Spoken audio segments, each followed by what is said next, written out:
Okay, thank you for listening to this episode of Bloodhound Pix.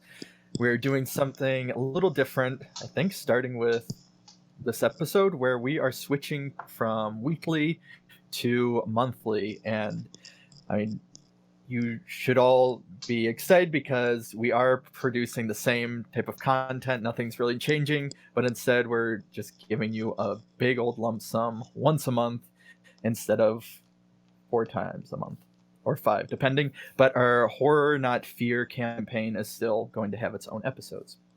So, with that being said, I am one of your hosts, Craig. I'm Kyle. And this episode, we have our special guest, Dan Johnson, who we've interviewed in the past, and I've known him for many years.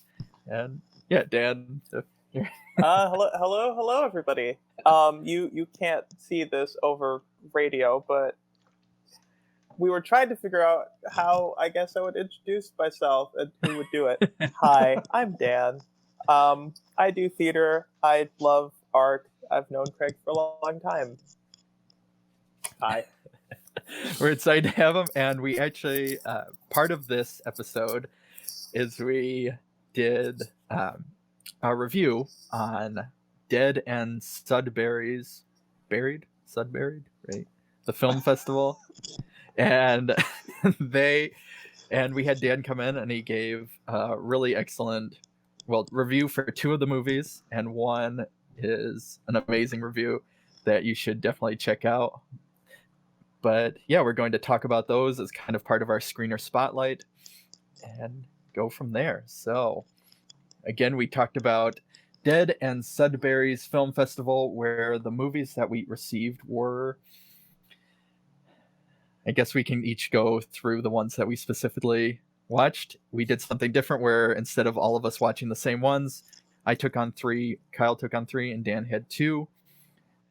We also received a Ghost Waits, which we already took or handled about a year ago, so we're not covering that one. But a Ghost Waits is probably the best of the bunch, I would say. It is a little romantic comedy that I know it just got picked up by Arrow and should be coming out at the beginning of the new year. And yeah, it's a romantic comedy about a guy that has to kind of fix up a rental unit to be rented out again, and there's a ghost that is possessing it. And he doesn't want to leave because he needs the job, and she doesn't want to leave because that's her job too.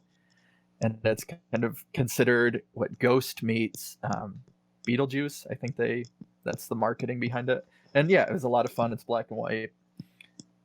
But we're getting into the other stuff now. So the 3 movies that I had were Nefarious, Butchers, and A Game of Death. That's the one. Or Game of Death. Yeah. But Kyle, if you want to go. And I had Witch Stars, Redwood Massacre, Annihilation, and the sequel. Yeah. Who could forget? And Slaughterhouse, or The Slaughterhouse. Yeah. And I had Chestersburg and Death Ranch. Okay, so how do we want to just have one person? Do we want to go, like, I'll do one, Kyle, Dan, or do we just want to handle our whole experience with the festival and then move on to the next person? I like the alternating. I think that's fun. Okay. Yeah. So I'll go first. I'll talk about Game of Death because I think it was probably the one that I handled the best. So Game of Death is the story of, just a quick synopsis, that it's a bunch of millennials hanging out, and they are drinking, they're smoking, they're just doing whatever. You can kind of see the dynamics and the relationships between them, and they decide to play a game, and they find this old board game called Game of Death. And it basically says you have to kill one person each hour for 24 hours, or somebody will die. And they think it's kind of dumb. They go about their day, and after the first hour, one of the group, their heads explode, and they realize, well, maybe it's a sniper, I guess they think at first, and then it goes on to, oh, this is real. And then they go off on a journey of killing one another killing other people and one another and so on, to last this whole day's worth of time. So I think God is gonna have to do some good editing with this episode. No, it's all staying in.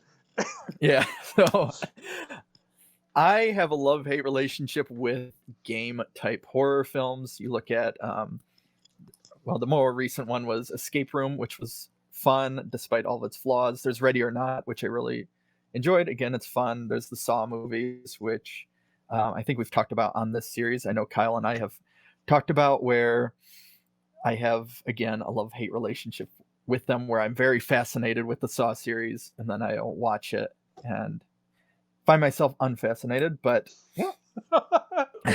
but yeah, but this was kind of the same thing, where I think it was done. All of these were kind of indie films, I think, across the board, which I respect. I always appreciate the commitment, because again, it takes a lot of work to make a film, even a independent film.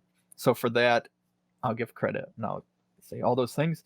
And I think there are some amazing ideas in it, and playing off that millennial era, it does this element where it switches back and forth, and there's this attempt to make it almost like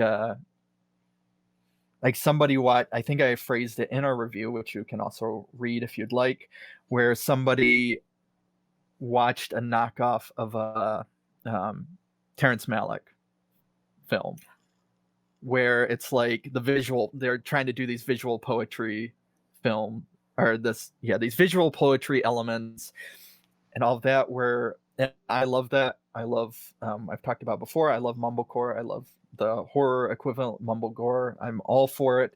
But this just felt like one of those movies that should have been embracing, I think, the outlandishness of this whole concept. They take it very seriously, and it just tonally doesn't work. And having that kind of artistic visual poetry element, again, as much as I love it, I don't think it meshes well with this concept of that they have to kill a person each hour or their heads explode, because it is a silly concept. And I think we've come across this a lot lately, especially in this year, where there's, horror goes in kind of phases, and the phase lately has been very serious horror and brooding and whatever.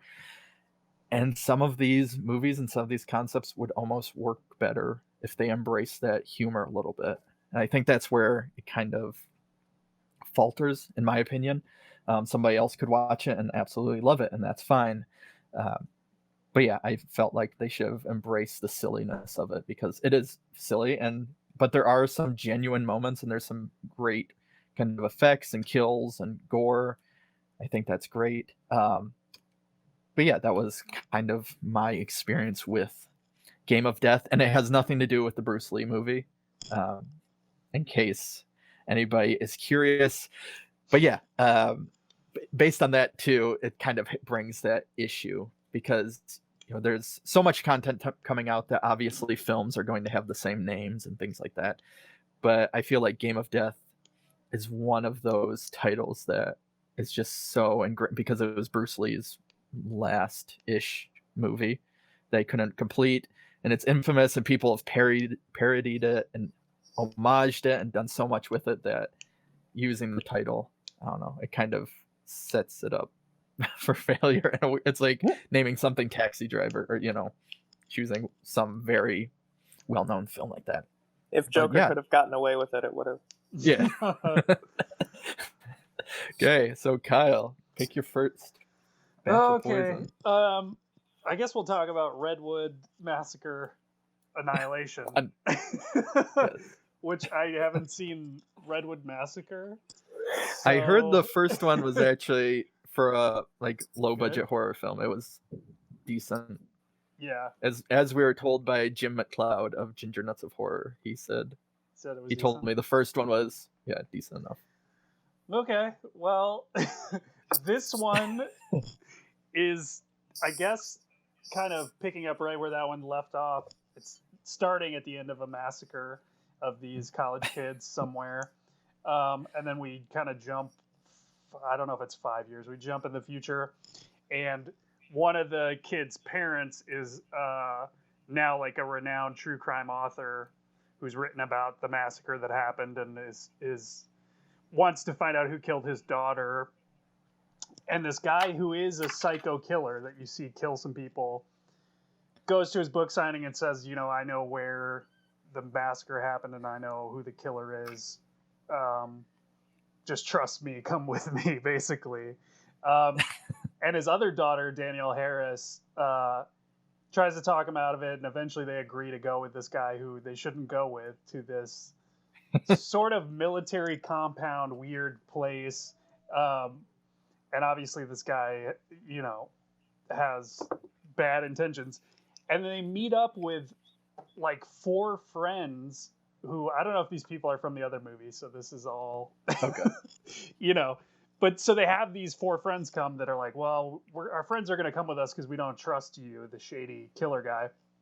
Yeah. And their friends show up with like machine guns and stuff, and all of a sudden, all of the characters are basically like special ops commandos out of nowhere. So there goes all the dangerous stakes. And there's sort of people like bioengineering, like killers, I guess. That's what some of it leads to, but it's just very it feels like Hallmark made a horror movie in terms of just the way it's made and the kind of like blandness of everything. Like, I don't know, just the performances, everything that happens is very bland, and then there's moments where they try to show the killer as being like really sadistic, but it just kind of comes off as like phony. I don't know. It wasn't. I really did not enjoy this experience. Okay. Good. So, for Dan, I would actually like you to save Death Ranch for the final one, if you don't mind. Gotcha. Okay. Yeah, I was gonna start easy. Okay. I was gonna start with Chestersburg, directed by Jamie McKellar. So, the central premise of Chestersburg is, imagine a town where murder is legal. You can kill whoever you want, whenever you want.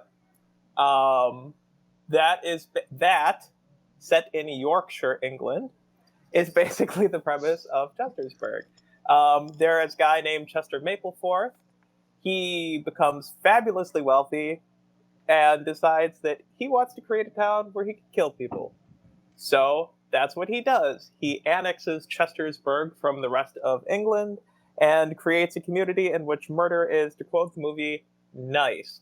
And of course, outside the borders of Chestersburg, murder is, to quote the movie, naughty. There is a cop on the outskirts of Chestersburg who finds all of Chestersburg very naughty and wants to take it down. Simultaneously, there is conflict within Chestersburg because some people have different ideas. Chester wants to expand Chestersburg. There is rivalry with other murder communities. Yes, in the world of Chestersburg, rural England has not 1 but 3 murder towns. It's spectacular.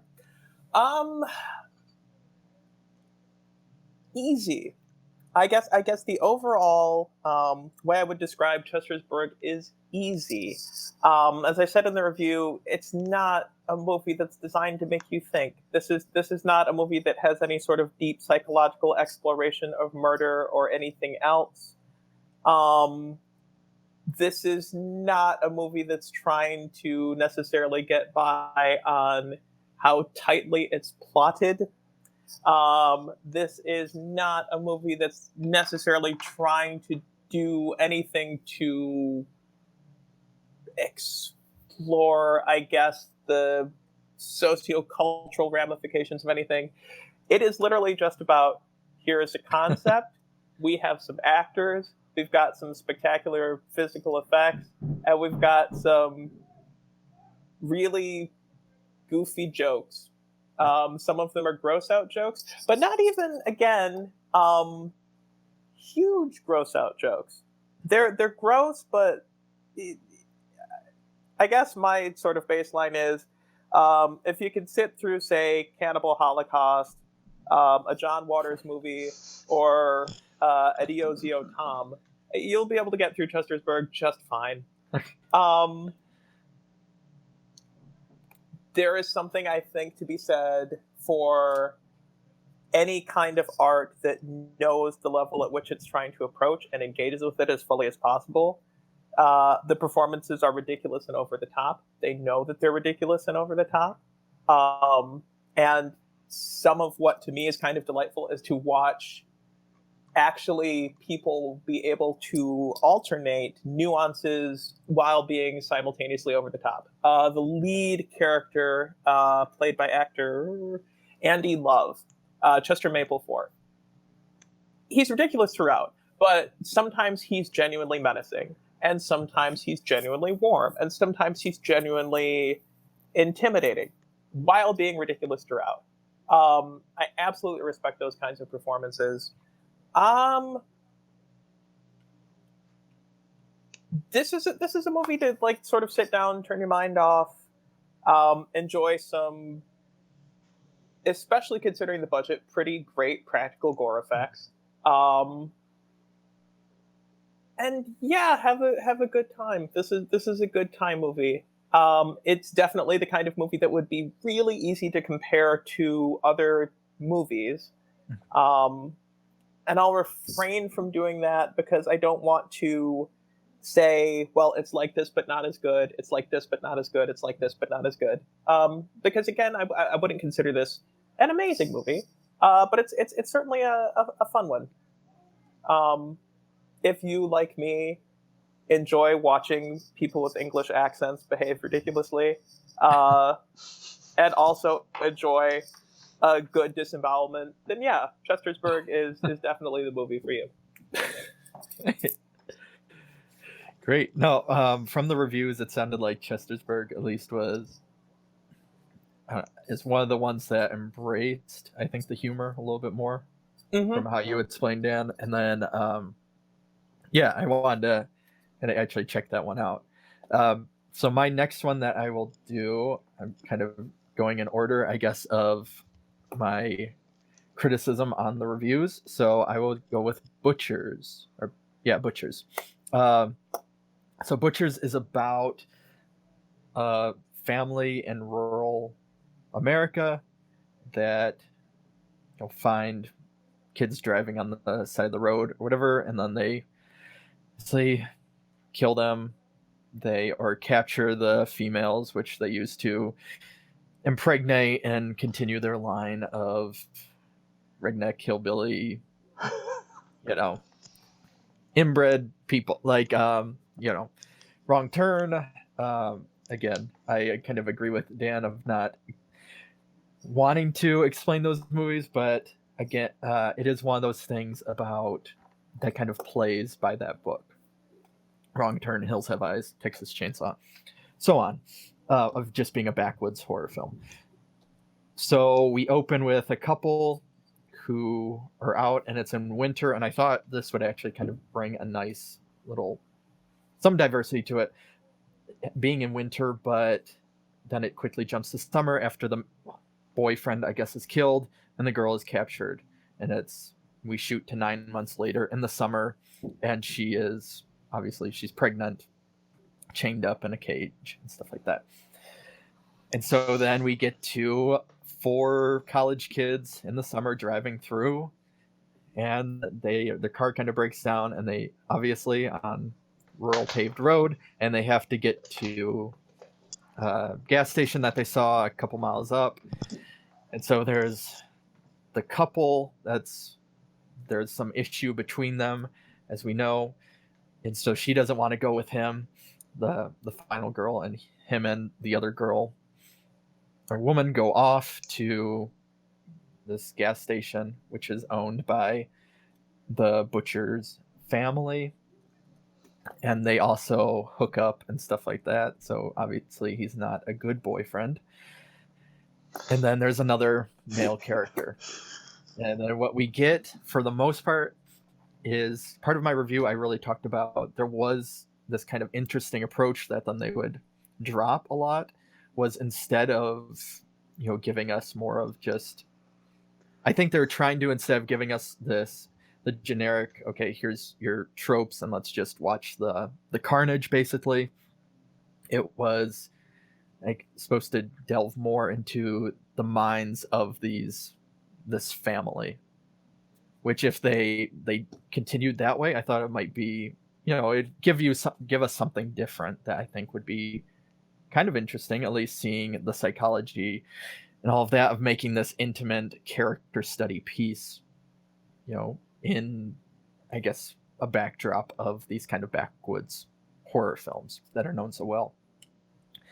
So, but then what we get instead is more of a lot of seeing something creepy or seeing something violent, and then long dialogue scenes that just don't necessarily work, or they feel like, oh, you could just cut that, you could cut that when you're watching it, or a lot of walking and talking. It goes for a while of these people on the road kind of talking to one another about basically information dumps about their relationships, or what is the issue between this couple, or stuff like that. And then there's kind of some dominance dynamic within the family itself, and they're fighting amongst each other. But I mean, for me, it just really was one of those things that I watched it, and again, a lot of work goes into making films. I think the acting is fine for the most, for what it is, for the low budget and stuff like that. But it's one where the moment I finished watching it, it was almost as if I instantly would have forgotten it, because it's very much, you know, a paint by numbers, whatever, of those type of films, and there's not really anything that stands out. It even throws in, you know, the mutant looking one of them towards the end too, who they have like a dog almost, which all of those for some reason have those for some reason. Yeah, I don't know how to really talk too much about it. And I say the same thing. And again, there wasn't anything necessarily offensive. It was just in the same way that Kyle put it about the Redwood Massacre. It's just kind of there. And it's just, you know, they made a movie not because they wanted to make a movie and had something to say, but watched Hills Have Eyes, a wrong turn, and said, oh, I'd like to make a movie like that, and then just proceeded to make a carbon copy. And yeah, so that is Butchers. Fun. So I think what we'll do is, Kyle, if you want to go, Yeah, and then I really want Dan's Death Wish to be the final, so Okay. I'll go next, because Okay. I know Dan has a lot of stuff on that, and then Kyle, and then Dan. Okay. So the other one of the three I watched was the Slaughterhouse, which is kind of it was kind of gritty. It was trying to be almost like a Henry Portrait of a Serial Killer type movie. And there's this character Box that is kind of outcast in this little, I don't know if they were in Australia or New Zealand, one of the two, but they were kind of in a rural place, and this guy works at a slaughterhouse, and no one likes him, and they just kind of ridicule this guy for no reason. And he befriends this other guy who starts working at the slaughterhouse, who's like recently paroled, and these bully douchebag guys they work with start picking on him as well, kind of for no reason.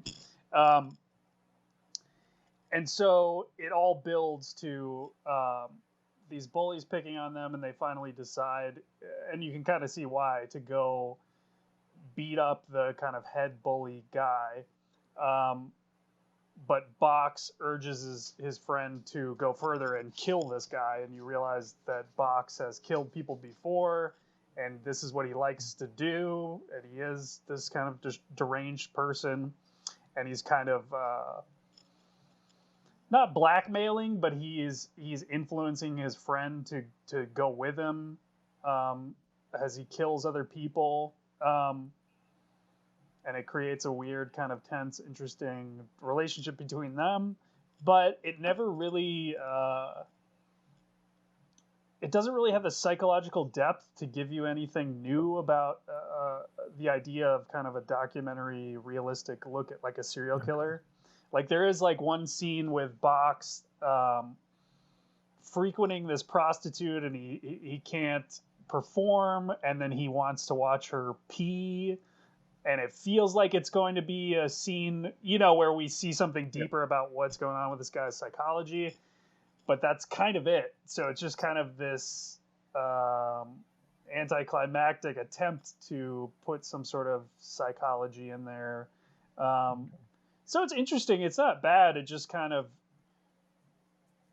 you know, without any deeper meaning or any insight to add to that genre, it kind of, there's nowhere to go. You're just watching people kill people, and it's kind of disgusting, but you're not getting anything more out of it, like with Henry, where it's terrible, but it feels realistic, and I don't know.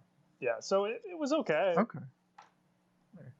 Which also a bit of trivia is that, well, I know you love the movie, Kyle, Henry, Portrait of a Serial Killer, but the first time I watched it was with Dan, and he showed it also to my partner, my wife, Barbara, at the same time, because she, despite not being a horror fan, she loves watching true crime and stuff like that.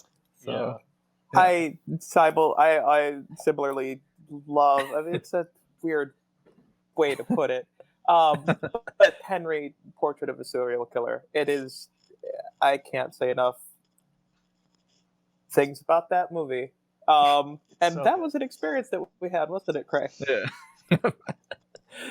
Okay, so moving on. That's another story that we could always chat about. Moving on to my final one is Nefarious from, I believe it's 2019.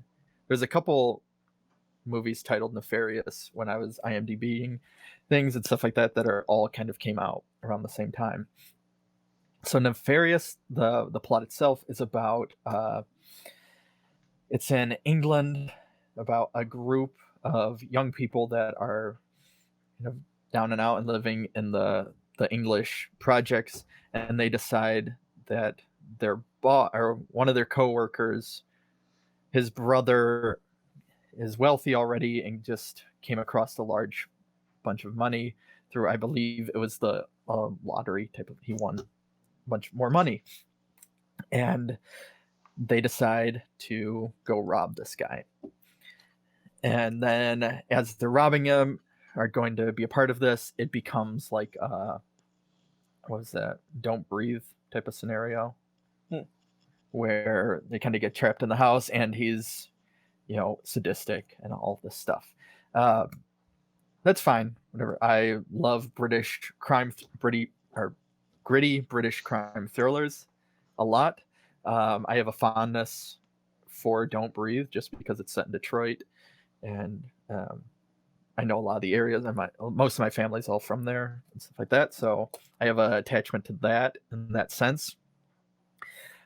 But the movie itself, it becomes, this is kind of where I think a lot of this festival tried to, like, here's the new type of grindhouse films. That's what many of these, at least from what I saw, are geared towards. And for this one in particular, there's a lot of elements that can, I guess, are downright offensive, and I don't know how to put it in a nicer way, but it is, in terms of some of the portrayals. You have these characters from, you know, the project, and they're not really well fleshed out. There's the dialogue between them. The main woman, who's, I guess, is the final girl, is, if we want to deem it that way, she came from a place of what sounds like more money, but then became a drug addict, and now she's in there and doesn't really want to work or do anything. And then her boyfriend, who is even chatting with another woman in the apartment, who is the maid as well to the guy. I don't know. So he even, they talk about basically sleeping together, even though they're right. And it's supposed to be secretive and the secret affair, but they're saying it loudly right outside of her door, which I don't know if that was just blocking issue or what, but yeah. With that all being said, then it gets to kind of the main antagonist, the wealthy man, who his brother is somebody with mental illness, or I guess as they would say, or learning disability, or however you want to put it. I say it that way because it is portrayed in the way that if you were to ask a non-acting middle schooler how to portray somebody with special needs, they would portray it in that way. And this is an adult male.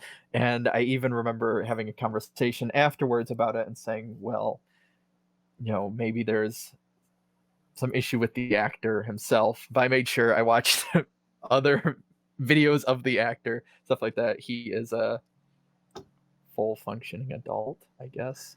And yeah, it was just, this portrayal was incredibly offensive to the point of it was hard to get through for a while, and it was very rough to get through.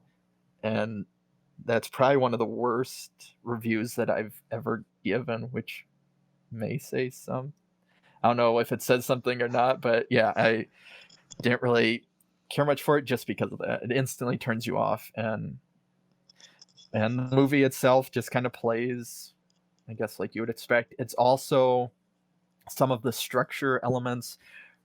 It starts out, and our final girl is being interrogated by police detectives, but then she's telling it from a story where she is hardly involved. So you're wondering, kind of, how is she telling this story to the officers when there's so much of the narrative that doesn't even feature her? But yeah, so that is Nefarious. I personally wouldn't recommend it, but if that's your cup of tea, yeah. Okay. It's terrible, incompetent, and offensive. But if you happen to like that's that, what you want to watch. If you like all that stuff, then go right for it. But yeah, All right. I got through it purely for the sake of this review. But if it was any other time, I would have turned it off by like minute 15 or whenever that character is introduced. Fair enough. So my last one is Witch Stars, which I later found out was, in fact, a different movie, and it was re-edited into this film. So that's weird. Fun to know. Basically, it's there's this kind of preamble that tells you that there's going to be kind of this meteor shower on a Halloween, and it's these spirits coming down to like possess people. It's like these witch alien spirits. So, but it really ends up just kind of being a zombie thing without them calling them zombies. This town or whatever is being infested with zombies. It's a Spanish movie, I think, and it was kind of weird because it's on YouTube publicly. Yeah. And so, like, I watched it with the closed captions that YouTube does. There were no actual subtitles. So how good of the translation it was, I don't know. But basically, the story ends up being these kind of 20-something people are all getting together to have a party at someone's house, and there's people going to meet them, and the zombies attack. And it's just a kind of broad horror comedy for the most part. It was kind of fun, kind of ridiculous, pretty low budget. It's like hard to criticize anything because they literally do like Ed Wood type miniature and model stuff that you can tell is fake, but it's kind of fun. So you just, I don't know how to criticize it when the movie is not taking itself that seriously. So I mean, yeah, it was definitely the best of the three. Not that it was great, but it wasn't taking itself seriously, so it was at least just kind of silly horror comedy fun, basically. So kind of like in Chester's Bird, as Dan was saying, where like Yeah, it, yeah, it was. yeah, Yeah, it's like a it knew movie what it that. was and then embraced it, type of, you know. Yeah, so even though it's not the greatest, it's like it gets points for being self-aware for sure. Okay, so now we're on to Death God. Ranch, which of course I highly recommend. We can put in the show notes as well.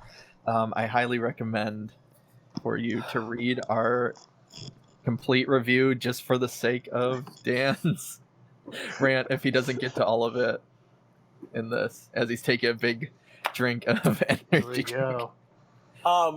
Okay, so to start with, did anybody else get a chance to see Death Ranch? Did anybody watch it? I didn't because of your reviews.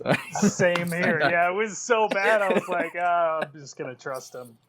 Okay, okay. Death Ranch, written and directed by Charlie Steeds. Yes, he is responsible. So, how to sum up this movie? Long story short, let's see. We are in the 1970s. We are in the South, basically. I'm just checking to see. Yes, there we go. 1971, Tennessee. There are 3 siblings, 2 brothers, a sister, who are on the run and happen to run into a gang of cannibalistic Klansmen, which is a problem because our brothers and sister are black. Yes. 3 black people facing off against a group of cannibalistic Klansmen in 1971 Tennessee, a blaxploitation movie written by a white dude. I cannot begin to describe my frustration with Death Ranch, because this ties a lot kind of into other things that I've been doing, like as a creative professional. You could talk about it too if you want. Okay. Okay. So, because this is radio, I'm a black biracial person. My father is black, my mother is white, and the story of their particular union happens to involve a lot of racism.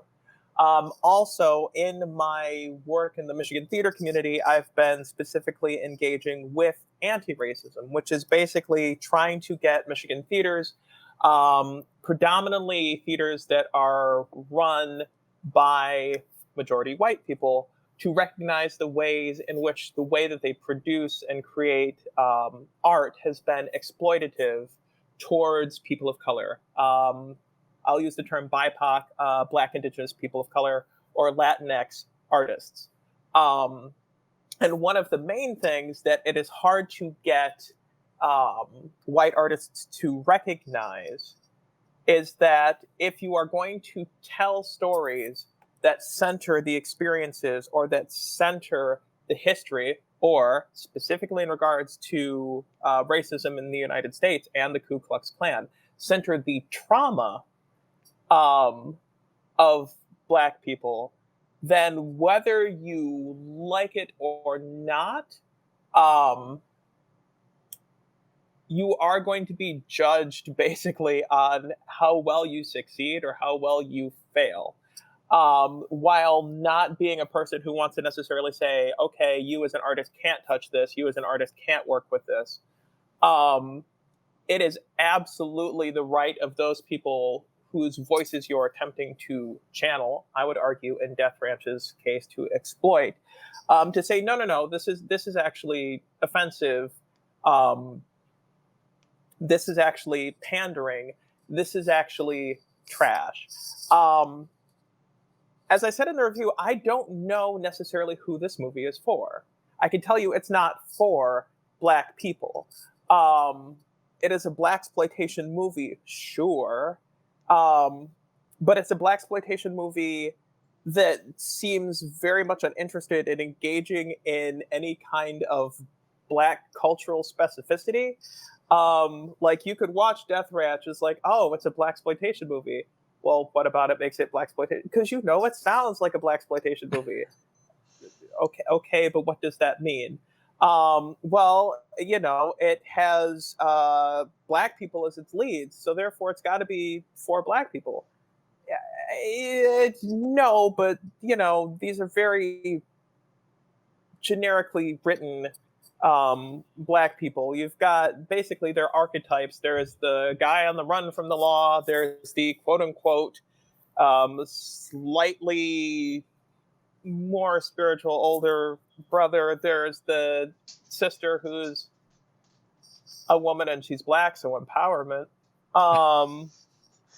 And we'll get to that. But that's really it. The character, you don't learn too much about them. You're not necessarily meant to, because ultimately they're basically just there to beat up on the Ku Klux Klan, which I guess is supposed to be empowerment for Black people, because that's what Black people like, is just cartoonishly beating up on racists. Which, sure, but more than that. And this is what frustrates me as a movie. If you're going to make an actual horror movie, I can tell you from personal experience, I can tell you from family experience, the Ku Klux Klan, the actual Ku Klux Klan themselves, are horrifying. Their history and their influence on the United States, politically, socioculturally, is genuinely terrifying. What they were able to do and get away with towards Black people in the United States is horrific in and of itself. The actual scariest moment in Death Ranch is literally just a Black woman alone being dragged by members of the Ku Klux Klan towards a burning cross. That's actually scary, because it's grounded in something. But the rest of the movie isn't really grounded in anything other than cartoonishly evil racists, which, on top of lowering stakes, is easy. It lets people off the hook. And this is something else, I think, in terms of white artists dealing with topics of race. It's shocking and infuriating the number of times that white artists will attempt to create something that deals with topics like racism or topics like anti-LGBT discrimination, but do so in a way that lets themselves and lets the white audiences that watch the art off the hook.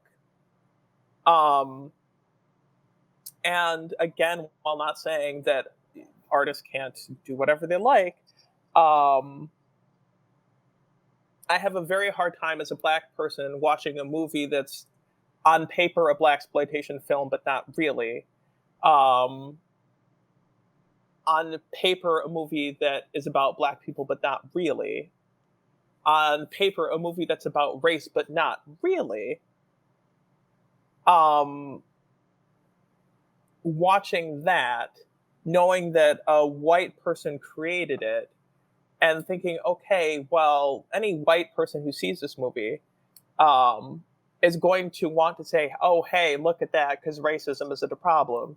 Look at 2020. We all know that racism is still a problem.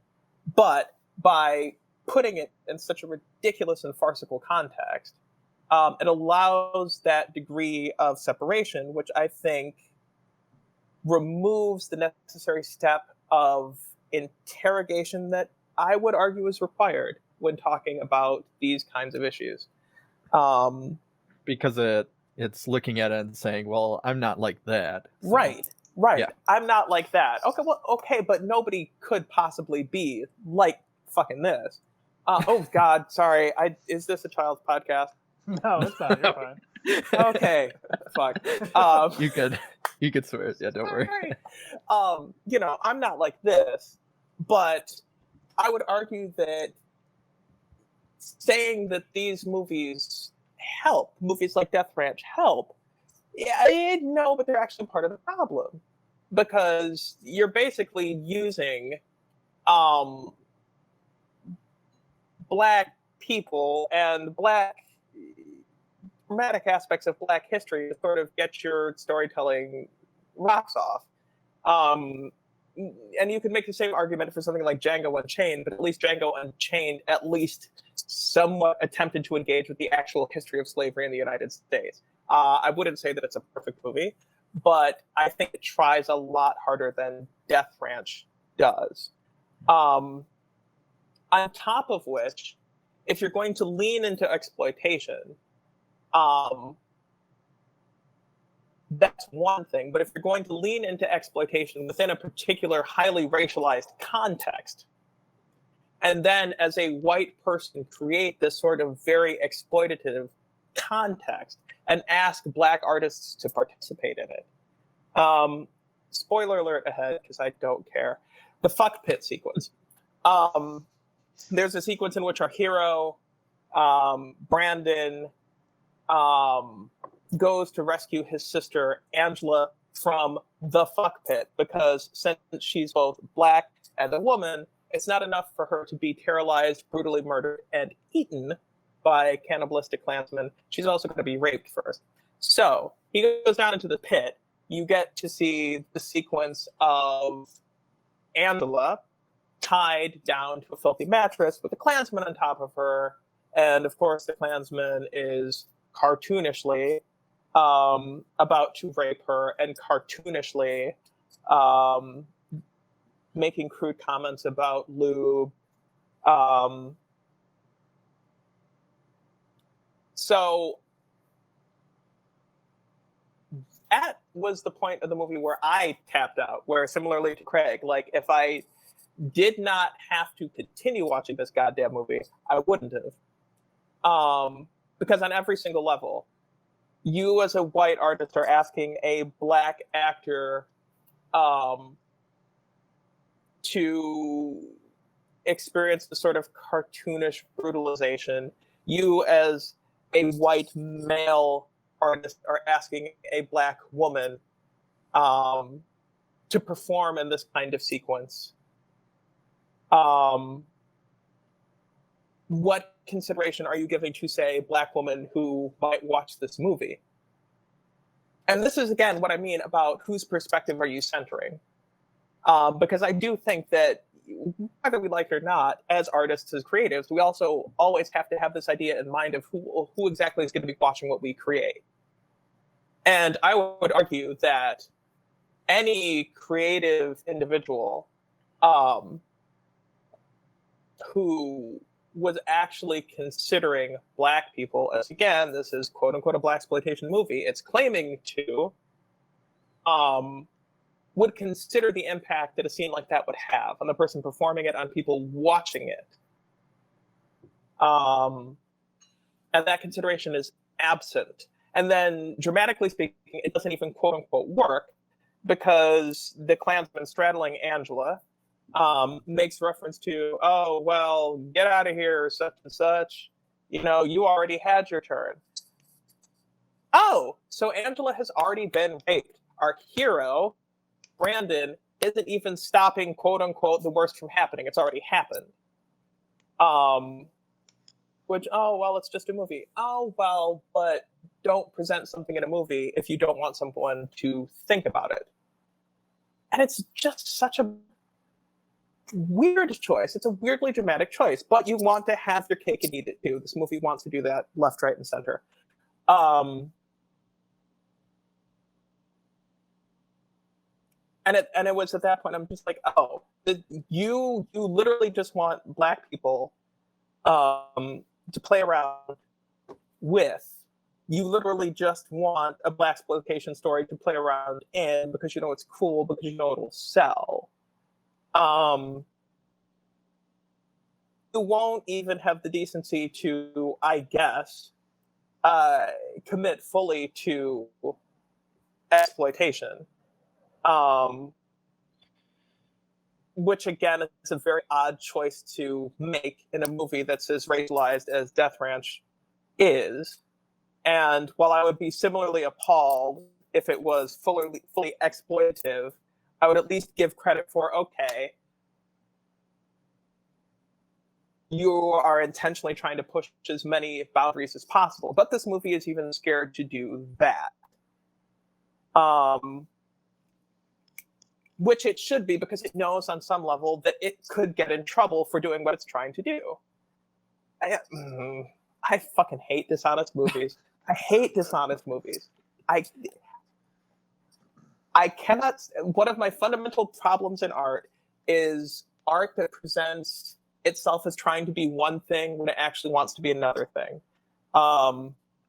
Because it doesn't have the courage of its convictions, or because it doesn't know what the fuck it's talking about, or because it knows it's playing in a sandbox that maybe it shouldn't. Well, then don't. Then don't. If you know that something is outside of your experience, if you know that something is outside of your purview, if you know there's something that you're scared to do, it's okay not to. It's completely okay not to. I'm sorry. I have gone on for far too long. I want to give a quick shout out to the 3 leads of Death Ranch. I will say that right there. DeAndre Teagle, Faith Monique, Travis Kuttner, playing Brandon and Angela, and I'm sorry, I'm looking up the third person, Clarence. The 3 leads of Death Ranch. From looking at the internet and doing a little bit of research, I believe they're sort of younger in their careers. I wish them every success in the world. I hope this movie is able to push them on to much better things. Fuck this movie. Left, right, and sideways. Because, okay, people have low budgets, people do the best they can. Granted, but part of also being an artist is accepting the fact that sometimes you just make fucking bad art. And Death Ranch is bad. So. Good. So I highly suggest, Dan covered most of it here, but to check out our review on Ginger Nuts of Horror with it. He goes in a little bit more depth, and yeah, I think the review itself is worth reading, even if the movie's not. I'll say that. But I think that was kind of the issue with, Grindhouse in its nature, and movies trying to be a Grindhouse film. Their nature, if there isn't that, we're used to, I guess, Grindhouse like the Tarantino and what is it? Robert Rodriguez, and then there was the Hobo with a Shotgun and all this stuff where it was like going comically over the top for what these movies used to be back in the 60s and 70s and all that. But I don't know. I don't think any of the films that we really talk about, besides the at least the 3 that I watched, I know Kyle and Dan talked about, had one each that, because they embraced some humor or stuff like that, they worked a little bit better. But it just, I don't know. There's elements that don't work. I think that was a lot of the issue. I know. Sorry. Yeah, Dan, you wanted to say something? Sorry, I talked a lot. No, I was actually going to say, have you seen the movie Adios Yo Tom? Goodbye, Uncle Tom. Have you seen that movie? I don't think so. Okay. Because I was thinking a lot about Death Ranch and Adios Yo Tom. Adios Yo Tom, it's an Italian exploitation film, which basically it's a quote-unquote documentary about the American slave trade. It is possibly the most offensive movie I've ever watched, but it put me a lot in mind of thinking about Death Ranch as well, just because going back to exploitation, because I do think ultimately Death Ranch is exploitative, as is Adios Yo Tom. The difference is Goodbye Uncle Tom knows it and commits to it on a level that if you actually look at the research of the production itself, is shockingly morally suspect. I would say evil in a couple of circumstances. But because of that, it's more honest about what it's attempting. It's a more honest movie than Death Ranch. Just throwing that out there. Jeez. Okay. So I think that wraps up our chat about the Dead and SudBuried Film Festival. I know they had a couple other films. I don't think that we received, but I don't know. This year has been a crazy one, but it's been odd because I would say that there's been a great number of festival successes throughout this year, despite everything. But yeah, for some reason, as a whole, Dead and SudBuried has been a rough one. Bloodhound Pix podcast is part of the Morbidly Beautiful podcast network. Produced by Josh Lee, Craig Drum, and Kyle Hintz. Music by Raymond Seed. Editing by Kyle Hintz.